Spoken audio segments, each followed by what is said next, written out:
Hey guys, welcome to Silence in the Backcourt. Today we have Amanda Torres. How are you doing, Amanda? Welcome to the show. Hi, thank you guys so much for inviting me. I'm doing great. So, my freshman year of college, I missed out on going to see Ruth Bader Ginsburg speak at my university because I had to go to basketball practice, and it was free for the students on campus.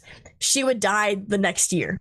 So like I could have gone to see a Supreme Court justice go and speak at my university, and someone that wanted to be a lawyer, like that's a big deal. That's a massive deal for anybody, just to be able to go, regardless of your politics or whatever. Like that's a really big deal.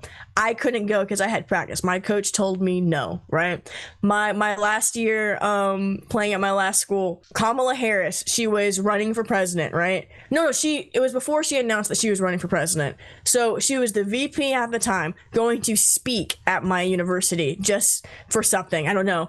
The whole school was invited, obviously, and I couldn't go listen to our VP speak because I had to go to basketball practice. And it's like, you are like, yes, that's not like an internship or anything, but that's like a once in a lifetime opportunity that's on campus.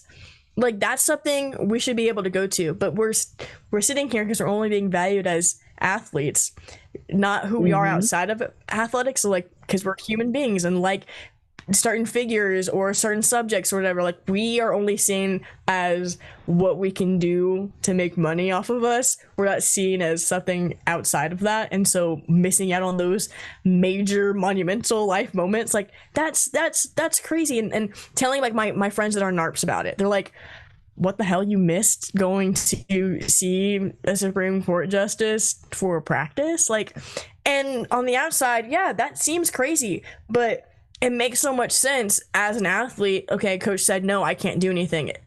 Basketball practice is more important. And it's like, on the outside of it, no, it's not. There is So missing way out on more those to life opportunities. than Hey, basketball. yes, there's way more to life than volleyball and track. There's like there's different things that make you a holistic human being than you going to your sport every day. And I wish that Yeah. coaches, a lot of coaches and teammates, just people that are in positions of power, would put more time and value into their athletes that are outside of their Yeah. sport, because they're human beings before they're athletes. And No, after because a there year was after there was they're one out of your time program, too. they don't care. Yeah.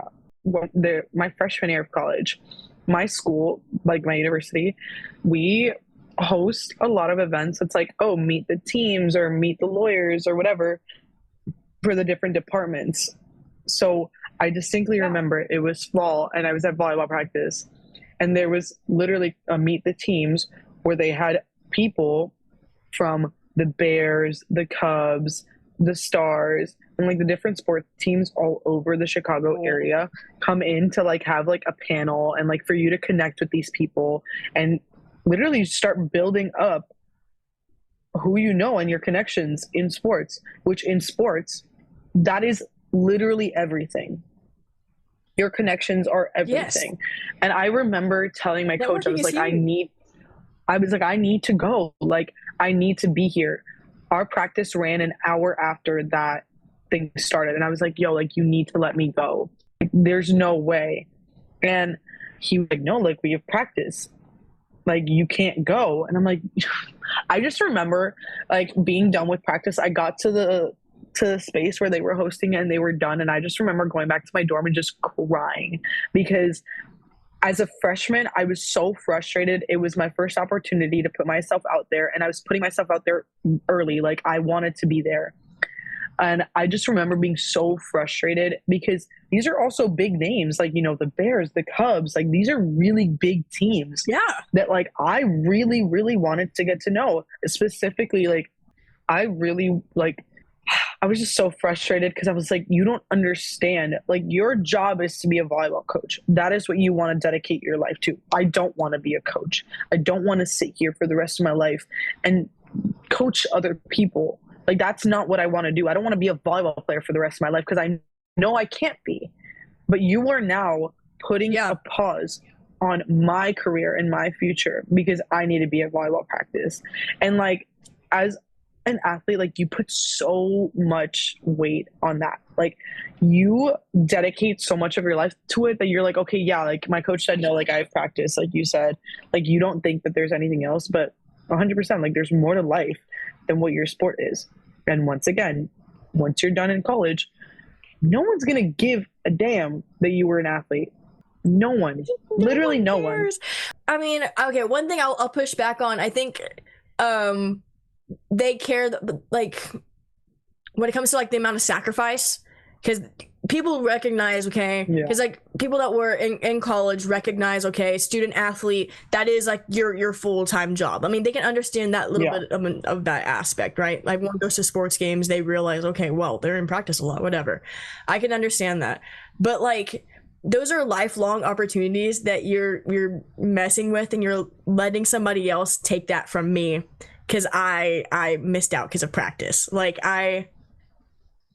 that's so frustrating. I mean, I can understand why you went back to your dorm and cried. I mean, I was so upset that I missed out on going to see the vice president speak at my school. Like, that's amazing. Oh man, I'm over here getting upset for you. This is, I mean, I'm without words. Like, I'm taking off my glasses. I've seen enough. Like, that's frustrating. I'm sorry. We deserved better, man. We so deserved better. Yeah, but I think beyond that, though, another thing I did want to talk about. No, go ahead. No, go ahead. I want to hear your tangent. Go for it. Yeah, so I was also gonna say, like, at least for me, through all of that, like, it pushed me to find those opportunities wherever I could. Like, if I couldn't find it then and there, I had to find somewhere else to find that opportunity. And even if my best friend's brother knows this guy who knows that guy, even if that's the way I get in, that's the way I get in. It was like, I just had to figure out how to find that opportunity and make that opportunity for myself. Yeah, capitalizing on those opportunities are massive. And yeah, like you said, in sports, it's about who you know. So like, developing those connections are so important. One thing I know we already talked about, like, recruiting and having to, like, be a host and lie. One thing I wanted to just share there. So my last year, my coaches didn't like me. The feeling was mutual. They knew how I felt. I would bust my ass in practice every single day. I would do everything I was supposed to, and our coaches would, of course, we'd have recruits and with the parents and everything, and our coaches would make sure that the people that were more likely to tell the parents and the recruits the truth were not involved in the visit whatsoever. So when we'd have team gatherings, there was a separate group message to where, okay, only the freshmen and the sophomores would go. Well, it's like, okay, well, the freshmen haven't even completed a full year yet. They don't really know what off season's like. They don't know what the end of the season is like. They don't know the pressure of a conference tournament. They don't know. And so they're more likely to lie because they're young and more fearful. As if you compare it to the older kids, we are less afraid and more likely to tell the truth. So there were a lot of times that I was not even allowed to talk to parents. So I just wanted to throw that in there, that it is really special that you had that one parent go and talk to you and show you that love and support. And I hope that you were able to, like, even though you weren't on the team, to maybe, like, share. I don't know if you were scared still but like, my biggest advice for people that are in the recruiting process and the parents going to visit is to talk to people that either quit the team or in the transfer portal or graduated, because they are more likely to tell you things that are truthful, because they don't have strings attached anymore. They're no longer afraid. While the freshmen and sophomores, they're terrified. Like, they feel like they have a gun to their head. They're not going to tell you the truth. As someone that it was older and will tell you the truth, that has been on the other end to where she is forced to lie, like, you need to talk to the people that no longer have that monumental amount of pressure on them. I know we had already moved on from that, but I feel like that's just important to say, because you need the truth. That's important too, and I think that's a great point too.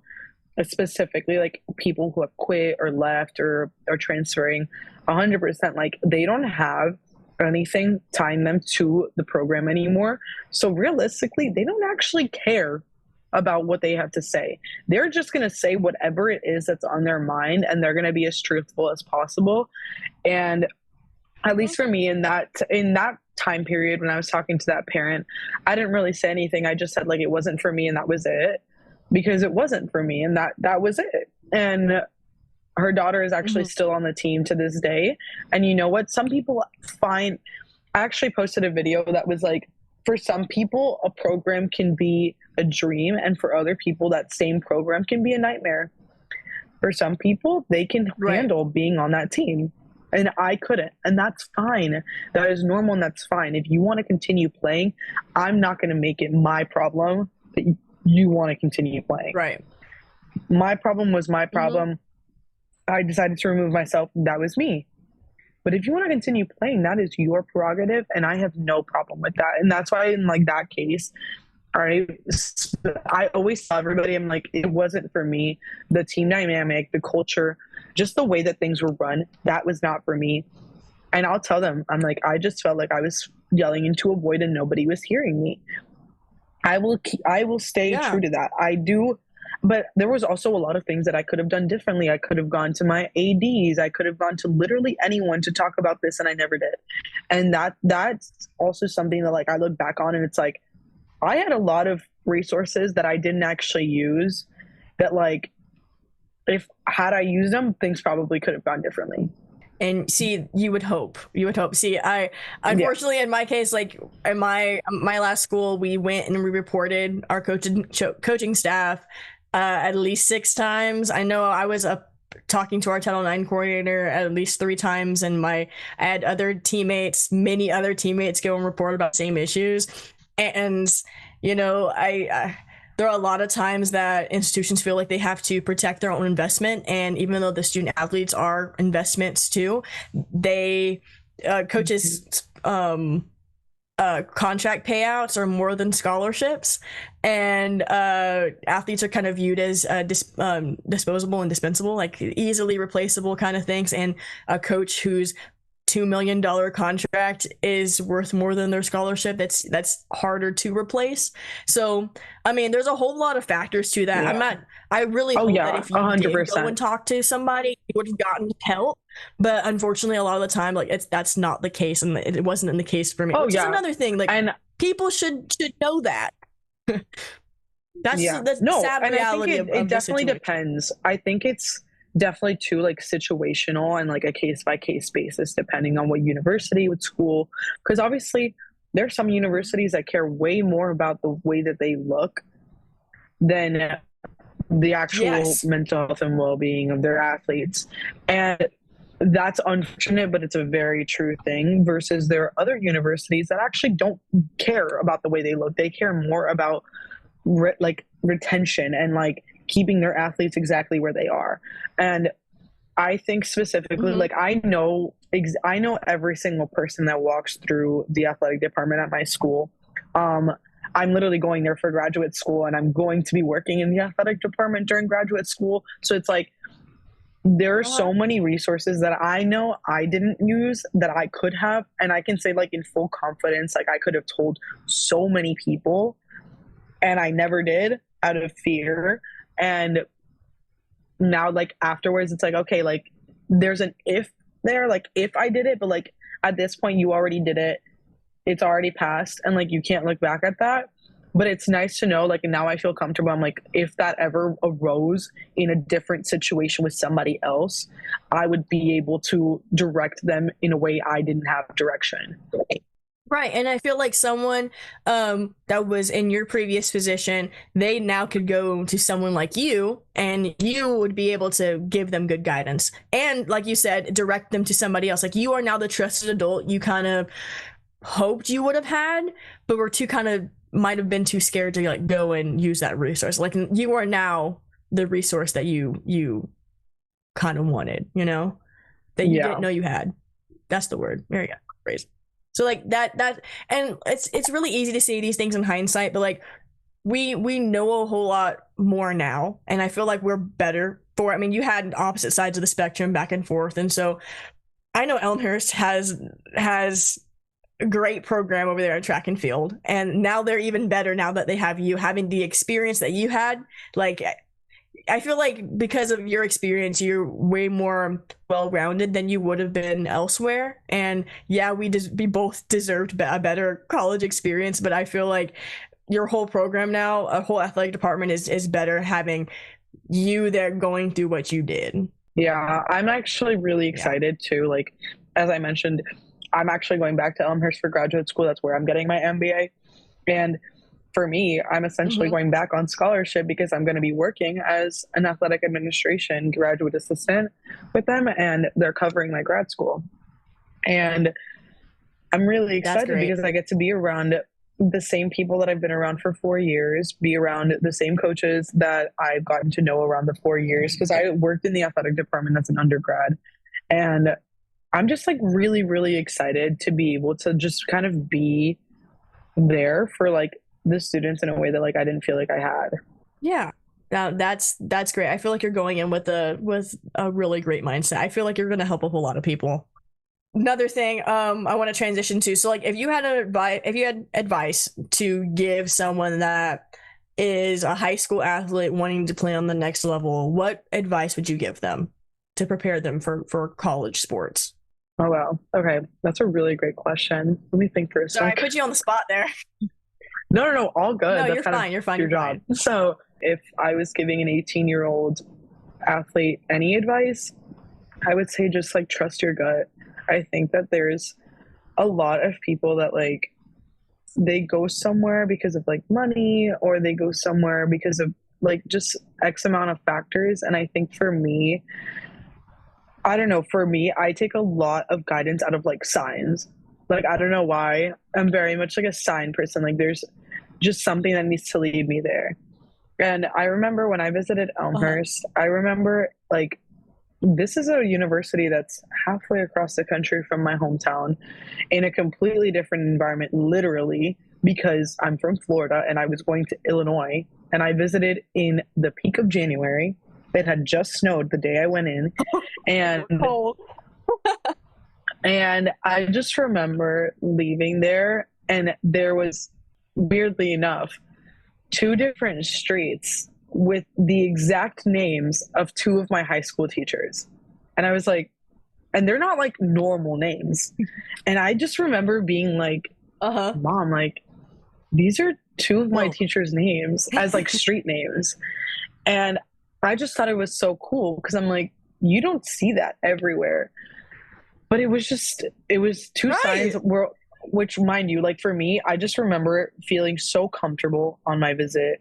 I loved seeing the snow. I had never seen snow when I went to go on my visit. So I loved seeing the snow. I loved being somewhere different.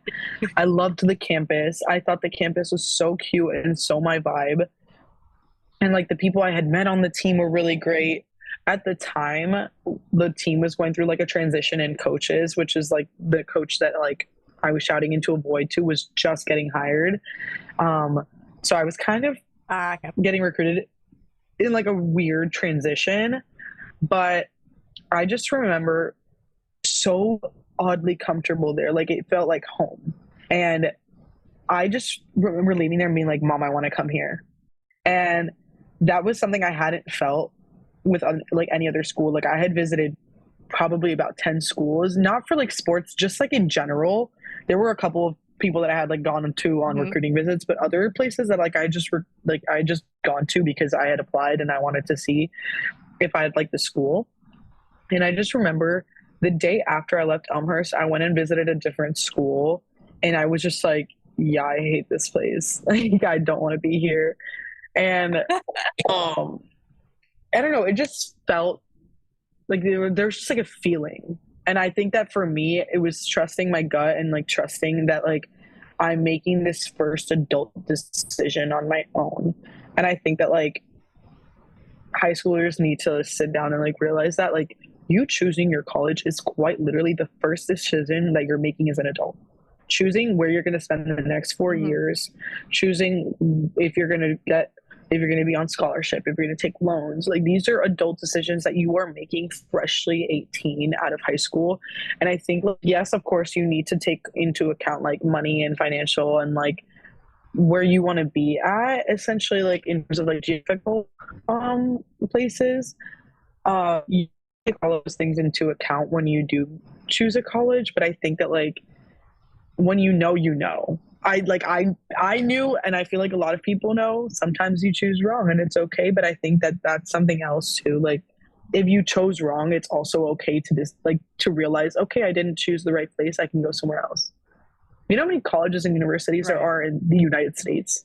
Like Division 1 alone, there's hundreds, and that's Like not 300. including Division 2. But that's what I'm saying. There's hundreds in Division 1. That's not counting D2, D3, NAIA, JUCOs. Like there's so many different places that you could even go out of the US if you really wanted to. But there's just so many things that Yeah. like go wherever like life leads you. I don't know. Like I feel like that's such like a dumb thing to like say, but I think for me, I like very much was somebody that like I felt the most comfortable in one place and I decided to go there. And I remember obviously I got to a point where it's like, oh, actually maybe I made the wrong decision. And then it ended up being great for me staying behind and staying in the same place that I did. But for other people, they left and they also had a great time after they left. It just comes down to like just following your gut and trusting your gut whenever it is that you need it. Like when you're choosing a college, you're trusting your gut. When you decide to leave the college, you're also trusting your gut. So it's just trust your gut. That's my biggest piece of advice. I think it's kind of corny and kind of like not helpful in the least for a lot of people, I guess. But I think for me, I like that was something that like I wish somebody had told me in high school. Like just trust that like you're making a good decision for yourself. Hey, I feel like that is very good advice. That is very helpful. Um, I think it's very courageous too. I mean, courage is being scared of something and then doing it anyway, and that comes with trusting your gut. Like when you know, and it may take you a second to figure it out, but choosing your gut even though it is scary, that's very courageous to do, and courage makes for a good human, right? Now I know these are kind of awkward transitions here. So right now, are you in Puerto Rico right now? Currently, yes, I am in Puerto Rico. Okay, can you tell us about your job? I mean, I don't know if you have that setting on LinkedIn where you can see who viewed your profile, because I was definitely going back and forth the last couple of days to prepare for this little interview. So I was like, okay, big girl Yeah, job, Olympic Committee of yeah, Puerto Rico, like that's cool. Like I'm saying that out loud, like yeah. flex. It's Like crazy I that would have a superiority complex. I mean, it's so crazy to even think about that I'm in the position that I'm in. I'm so, so, so grateful for where I'm at right now. Um, so yeah, I Uh-huh. just started working with the Olympic Committee in February. I'm only here temporarily because obviously I'm going back to school. They do know that, and they've been so, so sweet and helpful. Um, so yeah, I started my position in early February, and my official position is I'm a sports coordinator. And what I'm tasked with doing is basically anything, literally. I do whatever it is that they give me on any given day, and that's kind of what I'm doing. I've worked in finances, I've worked in literal operations work, like literally heavy lifting things. I've worked with packing, I've worked with reserving things. I've created Google Forms. Like, I've done just about everything that you can possibly think of, and I love my job. Oh, last week I literally counted 8,000 stickers. That was what my job for the day was. And Oh, it's like when I tell you like stuff like that, it's like yeah, it's busy work, but like I love my job. Like I don't care about doing the busy work because me counting 8,000 stickers means when we, for example, right now, what we're in the process of doing, is preparing for the Central American Games. So there are mhm. multiple different types of international games. There's obviously the Olympics, then there's the Pan American Games, and then there's the Central American and Caribbean Games. And this summer is the Central American and Caribbean Games, where they're being hosted in the Dominican Republic. And right now, we're currently in the process of preparing like the different storage boxes of the different team gear and stuff that we need for like medical services and stuff like that. Um, to be like tallied and listed out preparing for that. And once again, I counted 8,000 stickers last week, but okay, I'm counting 8,000 stickers myself. I'm doing that so that when we do get to the Dominican Republic and we're handing out these stickers, we know exactly how many there are. We know how many we can give to people and how many we have to keep for ourselves and stuff like that. Or like I was packing up a box of like 60 flags, and it's making sure, okay, we have enough flags for the Olympic Villa over there, or we have the flags that we need to give to the athletes that are on the podium and stuff like that. And so it's stuff like that where like it's tedious for some people, but like this small thing that I'm doing is very important later on. And I think that to me, it's actually that to me, I think is like the most important thing that like I've always loved about what I do. I've always been in like sports operations, and my favorite thing is seeing like how every little thing that I do affects the bigger thing. So prior to working at the Olympic Committee, actually prior to working at all in college, obviously I had decided that I wanted to go to law school. That was my plan. And my second year of college, I was looking for internships, and for some reason, I couldn't land one. I was so angry because I wanted to land a position and I wanted to start getting internships early. Obviously, I'm a college sophomore. Like, I don't need to be getting internships if I really didn't need to, but I really wanted to. And I just remember applying and getting rejected, which is very true and unfortunately a thing in all aspects of life in sports. But I remember funny enough, I applied for an internship with Inter Miami CF, which is the professional soccer team in Miami where Messi plays. And I remember actually applying for their internship and their part-time. I don't know why I applied for their part-time for some reason, but I actually ended up getting an interview for their part-time. And I remember being there and I'm interviewing and they were like, hey, actually, you'd be way better for our internship. And they referred me to the internship that I had already gotten rejected from, actually. And I actually re-interviewed I had gotten rejected from the internship before I had even gotten to the interview stage. So I had gotten interviewed for the internship and I got it. And I just remember like freaking out, but I just remember thinking like, this is an internship in something I don't really want to do, because it was an internship in operations. And I just remember thinking, oh, wow, like operations, that's not really my thing, but you know, it's something in sports, anything. And that's all I wanted.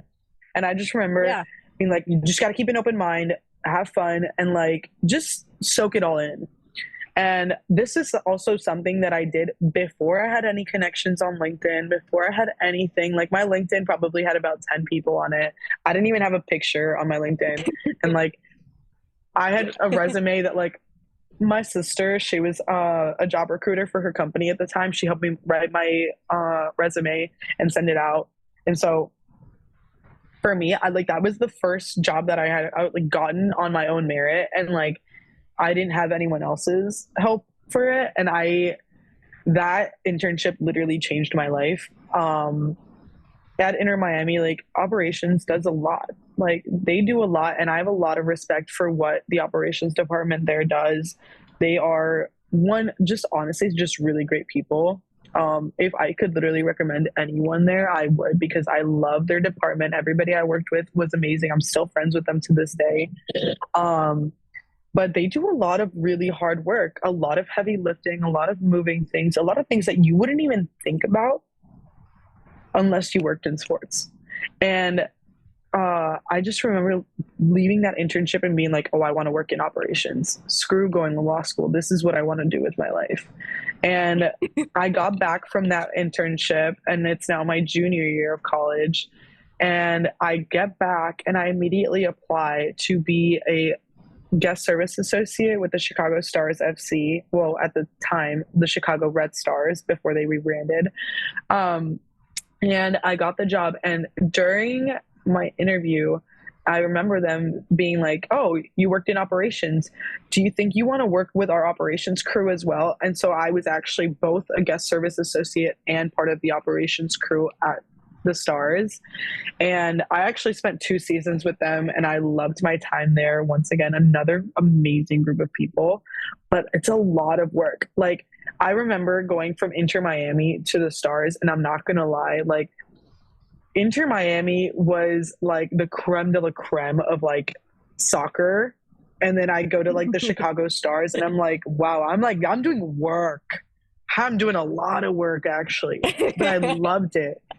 I loved it because every tent, every tablecloth, every paper, everything that was out there, people were using it and people were enjoying it. And it's like you go from like, okay, this is a concrete slab to now, okay, no, this is a concrete slab with like 4 tents, 3 tables, some umbrellas, a bags set. And it's like you're seeing people use all of this stuff. And it's like, wow, everything that I put up, all this heavy lifting and all this crap that I did, literally, people are enjoying it and people are using it. It's so rewarding. So then now I'm in a different sector of sports entirely. Obviously, now I'm in international sports. And my job is very, very different. Now I spend a lot more time on a computer. I very much am not a computer person. I would love to like just carry things, do things. I'm very hands-on. So this job, while I love it, is very, very different for me. And it's like very stressful in a way that like I'm stressed about not being stressed. Like I have a lot of days where I'm just like chill. And I'm like, okay, no, I need to be doing something. Like, why am I not doing anything right now? But it's not that I'm not doing anything. It's that the things that I'm doing is just like I'm sitting down and doing them. And like I can sit down and do them instead of like, okay, I'm standing up doing this, doing that. And that stresses me out. But Yeah. but seeing like just like the progression of like my career, every single thing that I've done in my career, every single time, all I think about is, wow, I did this one thing and it helped out this bigger thing. And that to me is just something that like operations for me is big, and I love doing the little things. And if anyone ever needs me to carry something, I would love to. Yeah. So yeah, I go to the gym. Like I got these big boxes of stickers. Like let's go. Oh man, that's great. And I do think it's just very impressive the way you just let me just name drop Messi. You know, I work for his club. Let's just that's cool. That's cool. I don't know if anybody's told you that, but you're pretty cool. I think you're cool. Oh, That's thank awesome. you.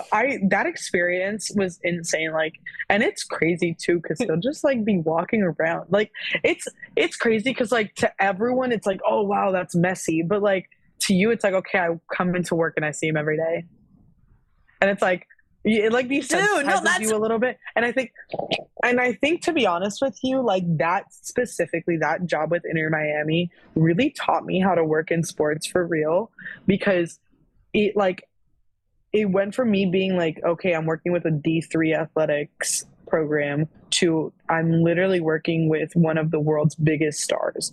And like, yes, I wasn't around him all the time because obviously like I'm in a very different department, but it's like what I'm doing is helping him out.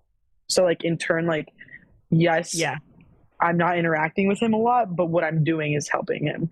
And once again, it's like so crazy. It's like, okay, cool. Like I'm gonna go get lunch, and bro is like in the training room getting like cryotherapy or something, and that's just what happens. And there were like a lot of other players on that team, like Suarez, Benji Kademashi, like other really, really great athletes that were walking around. And it's like, okay, cool. Like you're just playing ping pong at the table while I'm having lunch.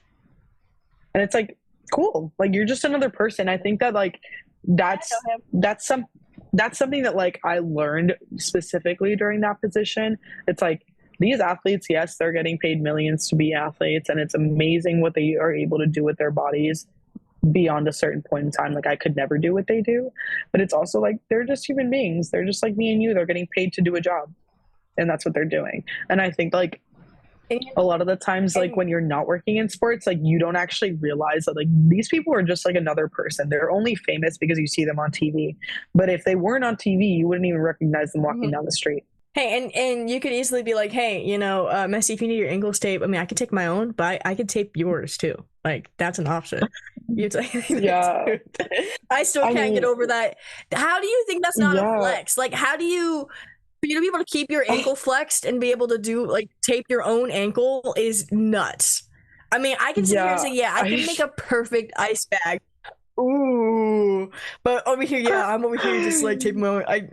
I'm an athletic it trainer was essentially. Yeah, it was kind of crazy. I wish I had the scientific background to be an athletic trainer.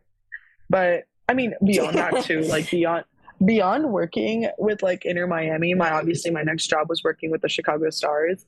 And at the Chicago Stars, like, dude, we have Mal Swanson and Alyssa Nair, like literally two of the main people in our US women's national team.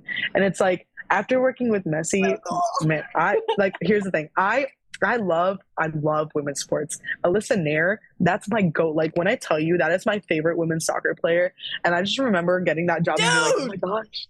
Like I'm honestly, I was less starstruck about Messi than I was with Alyssa Nair.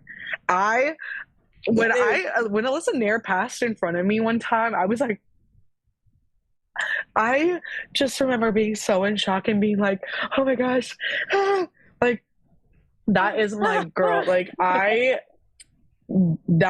Alyssa Nair, yeah, that's my girl. I appreciate and I there's just something about women's sports that like I feel so called to. I love being around that. Once again, like that's literally my username on TikTok and on Instagram. Like I love women in sports, and like that to me, like that is exactly who I am. I really do love women in sports, and I think that like when I started working with the girls, obviously the women's team is just amazing. Like the Chicago Stars, they went through a rebrand and a lot of things, but their team is just so fun and like fresh, and they're also young and like relatable. I would go to events with them, like literally community events, and you would see these players pop out at these community events for these little kids, and you're just like, wow, like this is not something you see everywhere. Like these are literally athletes getting paid thousands of dollars to play a sport, and they're coming out on a Saturday to come play some soccer with like 7-year-olds.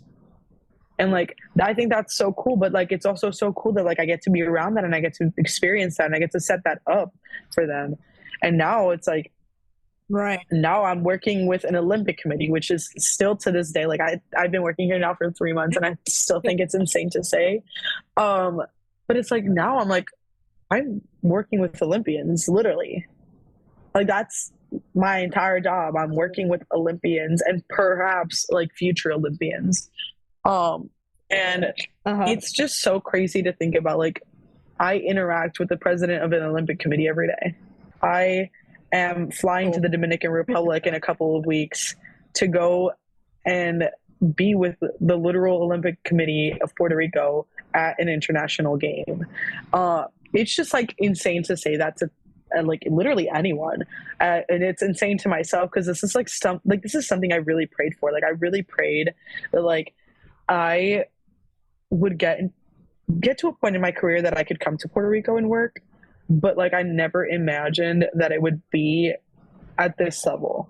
And like I also, fun fact, pretty much everyone I work with at the office is a woman. Literally everyone in my hallway. Everyone in my hallway is a woman. I interact with women daily, and that I remember being like, wow, there's a lot of women walking around here. This is amazing. Wow. And that's something it was actually really shocking for me because I feel like there's just such a stereotype in sports that like men are the majority. And for that not to be the case here, I was shocked and I was gleeful. I was jumping for joy. I had the time of my life walking out of the office the first day and being like, wow, there's a lot of women in the room, and I love that. And there's a lot of women in power in the room because a lot of the department heads are women, which I love. I'm a big fan. I love. Yeah, no, I am too. I love that. Oh man, that's empowering. That makes you feel good. That like, I'm happy for you. That's amazing. Hey, I'm an Amanda fan.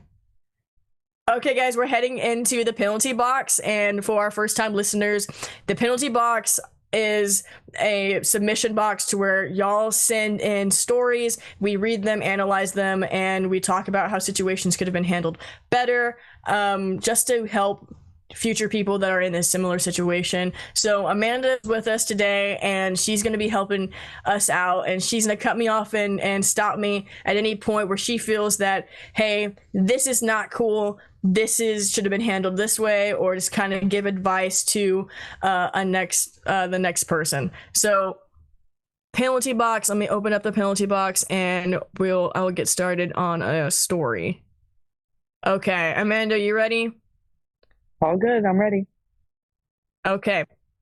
All right. This one says toxic college experience / coach. How do I move forward? Okay. It goes, help. Hello, I'm 21 years old and just finished my junior year in college. I recently made the hardest decision in my life and quit my collegiate career because of my coach. To keep it brief, he's done a lot of things to hurt me. Number one, told me I weighed too much when I was 115 pounds. 2, told me I was faking injuries, which I ended up having to get surgery for because he pushed and pushed me until I could no longer walk without intense pain. 3, told me I would never run fast again after I gained 4 pounds. 4, and discredited me when I was diagnosed with depression. There's a lot more similar stuff that happened, but I don't want to ramble on forever. My college career was a mess, and because of my experience, I lost my love for running. The pain of my injury still lingers, and I'm very depressed. It's been 6 months since I quit the team. Running has been my joy since I began my freshman year in high school, and now with my mental and physical incapacitations, I feel lost. Even though I want to get back to running and move on from my painful experience, I don't know what to do. And there's been an update. This coach was just recently fired and will no longer be coaching. Thank goodness. So that is the penalty box submission. Amanda, what is your take on this? Okay. What are your red flags, green flags? What's going on? A lot of red flags. I mean, a green flag I'll give you is that she took the initiative to kind of remove herself from that situation. Once again, like we had spoken about earlier on in the podcast, it's very hard to get to a point where like you kind of accept defeat. Obviously she spoke a little bit about how, you know, it's hard. I've loved this for so long, but now I don't. And I think that's a really harsh reality. I think her accepting that is a huge green flag because she shouldn't feel bad for like accepting that like this is no longer where she wants to be. Red flags, there were a million. Obviously she started out with how her coach was making comments on her weight. I don't think any coach ever should ever comment on someone's weight because every athlete's bodies are different. They work differently, they metabolize differently, they gain weight, gain muscle, lose weight, lose muscle very differently. And so there's no rhyme or reason as to why a coach should be commenting on anyone's weight, much less an athlete's. Then obviously you speak on her injury, and we spoke a little bit about how like injuries are really, really detrimental to an athlete's mental health.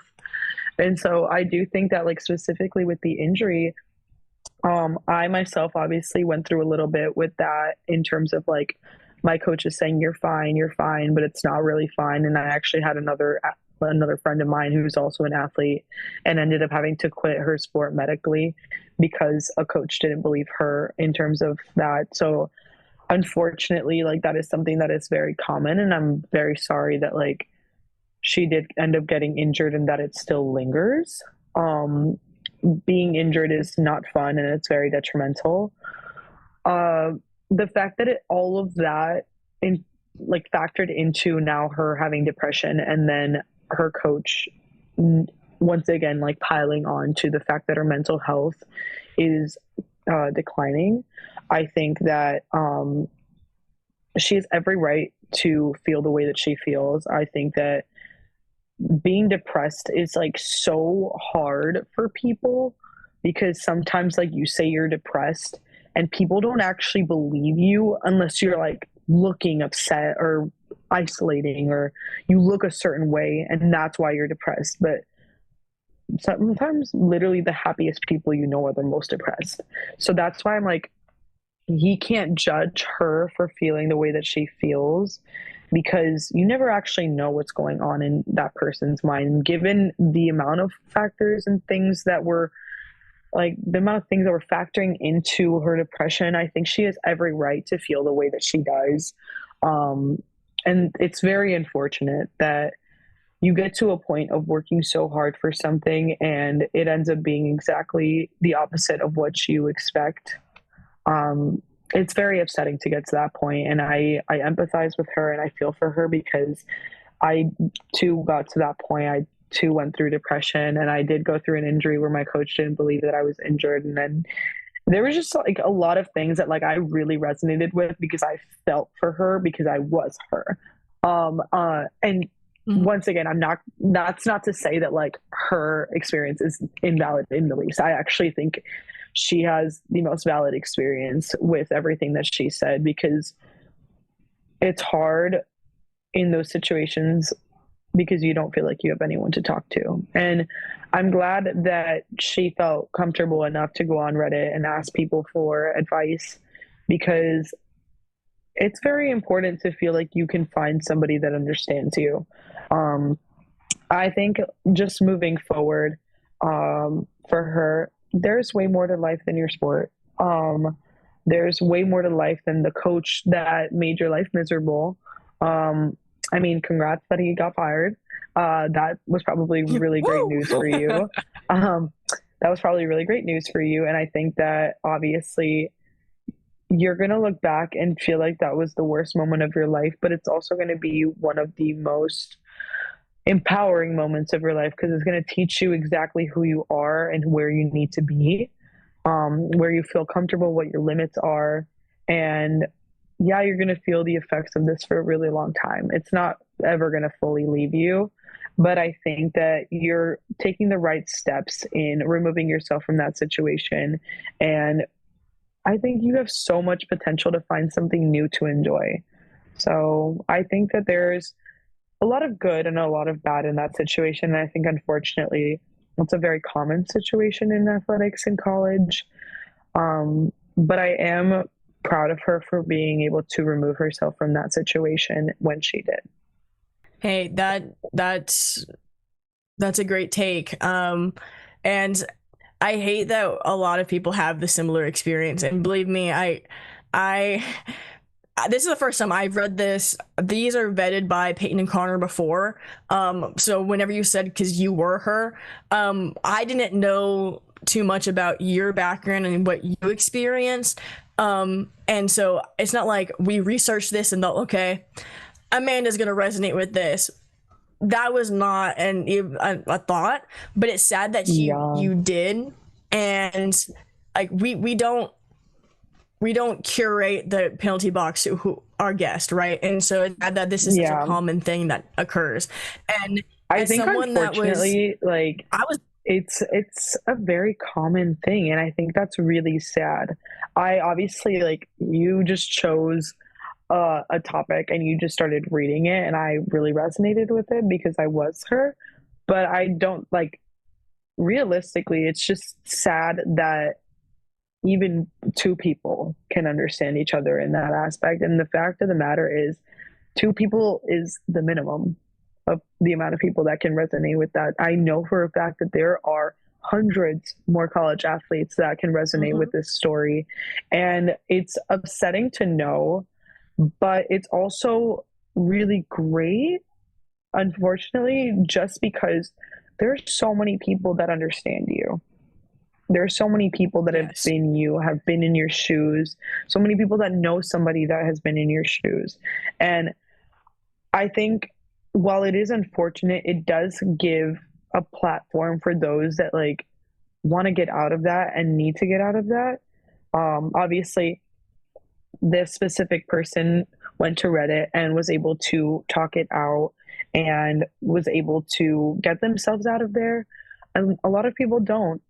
And I don't think I think 90% of the time it's because people don't feel like they have anyone to go to discuss this. Yeah. But at the end of the day, like there's way more to a person than who they are as an athlete, and there's way more to life than their sport. And so being able to remove yourself from a position or a situation or a place that like isn't benefiting you is probably the healthiest thing you can do for yourself. Right. Right. And I was really body shamed. I was body shamed pretty severely my freshman year. I mean, like I said, I was really, really skinny. And like when we talk about body shaming too, I think a lot of it is highlighted for people being seen as overweight, right? But on the opposite end of that, for a college athlete, you need to have muscle and stuff. You need to look a certain way. And for me, like I was really, really thin, and for my position, it wasn't great. And too, I was skipping meals because I was stressed out. Like I was skipping meals because I didn't have time to eat, and then when I did have time to eat, I'd accidentally not eat because I would be too stressed and I couldn't keep anything down. And so I had a coach that would threaten my scholarship all of the time because I was too skinny. And so that was another stressor. So we're like, okay, I felt like I couldn't keep food down, or I didn't want to eat, but it's like I had to eat or I'm going to lose my scholarship. And I would get really, really sick a lot of the time because my immune system just was not good because we were only doing sports and I just could not stay healthy. And so feeling like I couldn't even look myself in the mirror sometimes. Like I couldn't like get in a bathing suit during the summertime and feel comfortable in my own body and feel comfortable in my own skin. And so like I completely understand what this person was feeling. Yeah. Like And I being think told too, you weighed too much when unfortunately, you were that's 100. also something that's very real in college as well. The way that you visually look is something that a lot of people like push onto you. Like they need you to be fit, they need you to be skinny, they need you to be muscular, but nobody ever actually knows how healthy somebody is by the way they look. Like I think that a lot of people, it's very misconstrued that like if you look skinny, you're healthy, or if you look muscular, you're healthy. Like some people can be the skinniest they've ever been and be the most unhealthy they've ever been as well. And I think that like Yep. there's a lot of like common misconceptions in the way that like people look and like just vanity wise in college and in college athletics, that like if you're doing this, this, and that, and you weigh like whatever 115 pounds, you're healthy. But no, sometimes it's not. And and what you said as well about how sometimes a lot of people think that like body shaming can go towards like the heavier side or like just being overweight. But yes, being really skinny, you can get body shamed as well. Like I mean, I can resonate with that as well. Like when I was in middle school, I was very, very skinny. And it wasn't until high school where I started putting on muscle and like started like filling a little bit out that like I really started feeling more like myself. In middle school, I'm so serious. There's a picture of me standing on the sideline at a volleyball game. I was wearing my school uniform because I was not playing that day. And there's a picture of me from behind where, like, I'm not even joking, the pants are just sagging. And I remember that picture. Like, I looked at that picture before and remember just feeling so, like, just upset at what I was seeing. And I think that, like, once again, a lot of people are like, no, but you're so skinny. Like, that's so beautiful. But, you know, sometimes people don't want to be that skinny. Like, some people want to have muscles. Some people want to be bigger. Some people want to fill out. But I think that's the biggest thing about humanity. Like, we all want to look like something, but nobody ever wants to, like, sit Yeah. down and realize, like, you're good the way that you are. Like, you are made exactly the way that you are for a reason. And I don't think that like college coaches understand that in the least. Like, and that comment about the coach being like, yeah, you need to lose weight, and she was already 115. You're 115 in college, you're fine. Like, you don't need to be any more, any less. Like, as long as you're healthy, like, you're good. And everybody's body, like you said, everybody's body is different. And two, like I know a lot of programs don't have nutritionists, but like if you're not trained in knowing what a healthy body looks like or what it takes to maintain a healthy body, I mean those are nutritionists, those are strength coaches and stuff, then you don't need to be making comments about other people's bodies. You, and especially whenever they were talking about their coach discredited them when they were diagnosed with depression. If you're not a mental health professional, if you don't go and see that, if that person is not your client, you don't get to talk about and discredit them about their mental health. Like you don't sit in their therapy sessions, you don't prescribe them medication, you don't have any way, you don't have any what's the phrase something to stand on, what is it, what is the phrase? You don't have a leg to stand on. You don't have a leg to stand on and talk about their mental health if you're not with them every day. 100%. Like you don't get to talk about that. You don't have, so you don't get to talk about their body and what they need. And I mean, obviously you could look at someone and go like, okay, you need to put on some more muscle, objectively speaking, for your position. Like and with my coach, right, I knew that I needed to put on some muscle, but being told every day that you're too skinny and being told that like I was told that you ain't worth a shit because you're so thin, kind of thing. Like, and to where it's like affecting my mental health. There's a different way to go about that to where I think that's something too. Like you, feel gross. There's a way to go about it and a way to say it though.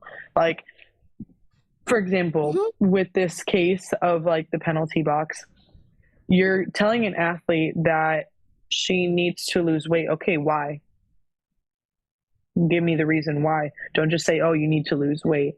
So, for example, if you're telling an athlete to put more muscle on, you got to be like, okay, I want you to put more muscle so that you have a lot more power behind your jump. Okay, you're giving me a reason why you want me to build this muscle. You're giving me a purpose. Therefore, when we're putting it together later on, I'm building that muscle and we're putting that mechanic together. Okay, now what you told me months ago, I built on, and now we're putting it together. It's a process. You're giving me the first step of the process. We're building it up and we're getting to the final result. And there, like, that's why there's a way to go about it. And I think my coach, obviously, like we've talked about how great my coach is, he was very much like, I'm telling you exactly the way it is. And that's because I want to build off this. And so he'd be like, okay, like I want you to get in the weight room and I want you to get to this weight. If you can't do that today, we're working on it. Okay, cool. That's great. Like, we're going to work on it. But it's not like, okay, I'm forcing you to get here today. Like, you're not going to make me deadlift 225 just cause. You're going to let me build up to the 225. Like, and I think there's a way to go about it. Like, once again, like if you're telling a player that they need to lose weight, okay, first of all, I don't think you should tell anyone that they should lose weight. But I think that like if you are gonna go through that, and it's like, okay, maybe we want to work on how to make you more efficient in this specific thing. And I think that like in order for you to be more efficient, we gotta work on your plyos, we gotta work on getting you more cardio or something like that, where it's like, okay, I'm not telling you to lose weight to your face, but I'm telling you, okay, these are ways that we can kind of get that weight down without like actually being like, I want you to lose weight. Right. I mean, when you were saying like making it a process, I'm thinking of it as like, okay, you're a teacher and you're building a curriculum and you're assigning homework to make somebody more proficient at a specific thing, right? They're doing it to make you better or to make you a better athlete, to make you a better student. They're not doing it to be malicious and make you want to go home and cry because you're struggling on something, right? Yeah. And the way we talk to it matters, right? Because you sit back and when your coach tells you these things, right? Your coach is your mentor, your teacher, someone that you look up to, right? And especially like when you don't have your support system right then and there, that's who you look to. Like we said, like you're the adult premium. Like I'm listening to you. My whole life, I've been told to listen to my coach, right? So whenever you tell me something that is very, very personal, you can't sit there and tell me not to take it personally. Like I'm going to take that home. So if you sit there and you call me fat and you call me, I feel ugly on the inside now. I'm gonna go home and I'm going to internalize that, and that might affect me for the rest of my life. So we talk about And I how think athletes too, develop eating disorders and stuff. Like that's where it yeah, comes from I was about to say, I was a like, lot of the yeah, time. they also, coaches don't actually think about the mental repercussions that they have on their athletes by making comments like that. And once again, we get back to like the depression thing. Like, why are you invalidating your own athlete's depression? Like, you don't have any say on how they feel mentally, and you're not their therapist. You have no idea what's going on in their mind. And so it kind of just all goes down, like, it all boils down to, there are a lot of environments that create a culture like this, that unfortunately creates a culture that is so toxic that people don't even enjoy what they do anymore, and it mentally and physically stumps the people that they are, like, that are in that environment. And so for, when you look at athletes that are in those positions, it's really sad because it's very common to be in environments like this nowadays. But I think that on the brighter side now, there are, now people are more open about exposing those environments, or being aware of these environments and wanting to leave. And I think that creating a platform where people can just like, okay, no, I'm done. Like, I don't want to be around this because I know that this isn't healthy. Um, Mentally and physically will be so much better for athletes going forward. And I think now, like, obviously we spoke about how like now there's sports psychologists, sports people, and like just people in general, even athletes themselves, are creating new environments for themselves. Like, there's a ton of people that have called out their own coaches, other professionals at their universities, for creating environments so toxic that when they report it, they're like shouting into a void, okay, cool, social media will handle it for me. And I think now, like, Exactly. athletes are actually finding their voice and finding power, because we actually have a voice. Even when we don't think we do, we have a voice, because we do. I'm sorry, every human has a voice to speak on how they feel and their own Mm-hmm. experiences. Like, what I say, like, for one person, this one team can be a dream, and for another person, this team can be a nightmare. But that, both of those experiences can still be true in the same place.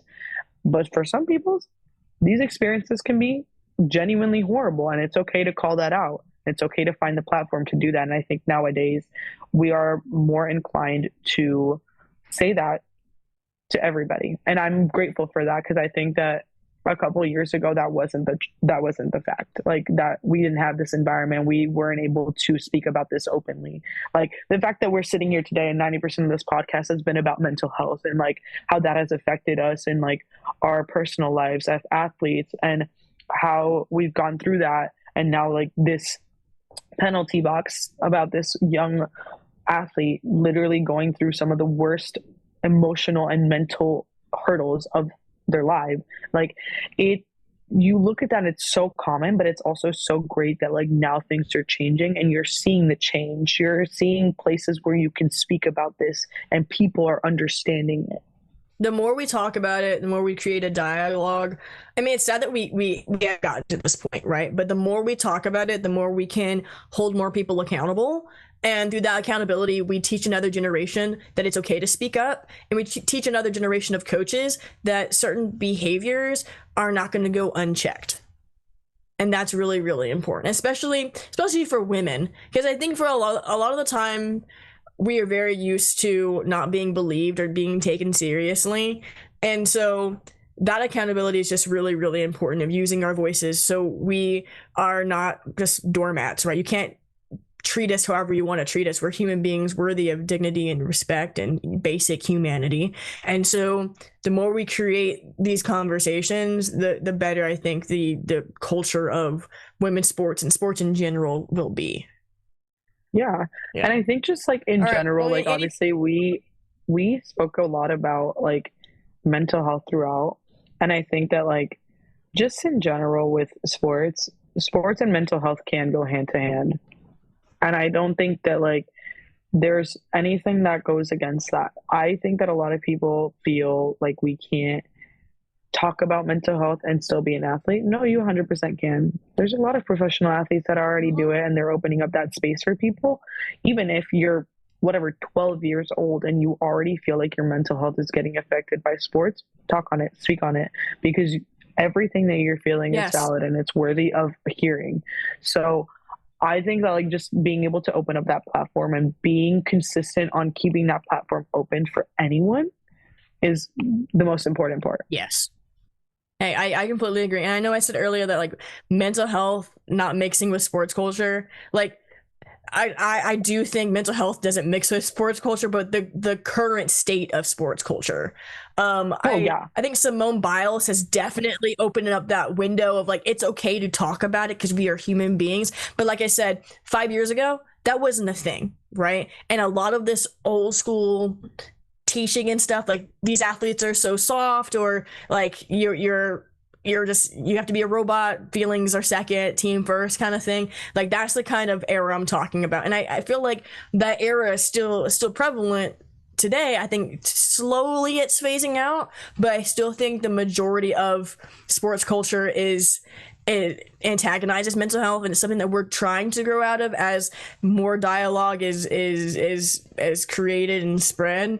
But I think it'll become more compatible as that old discourse is slowly phased out, and accountability is put first and foremost. Okay, any remaining thoughts on this penalty box, Amanda? No, I think I'm just really, really proud of this athlete deciding that they want to remove themselves from the situation. I know how hard it is to get to that point, and I think that like they are completely valid in feeling the way that they feel. I think that honestly, like getting to a point of depression, a lot of people invalidate that, and I don't think that that is something to take lightly. I'm very sorry that they did get to this point, but I don't know, I'm just really proud of this athlete for kind of getting themselves out of that situation and just finding some way to remove themselves from something that was toxic and harming them. And I hope for the best for them. Obviously, now that that coach is no longer there, I think they'll feel a weight off their shoulders and that they'll be able to continue their life with no problem. I agree. All right, guys. Thank you so much for this penalty box, and we're gonna head back to the show.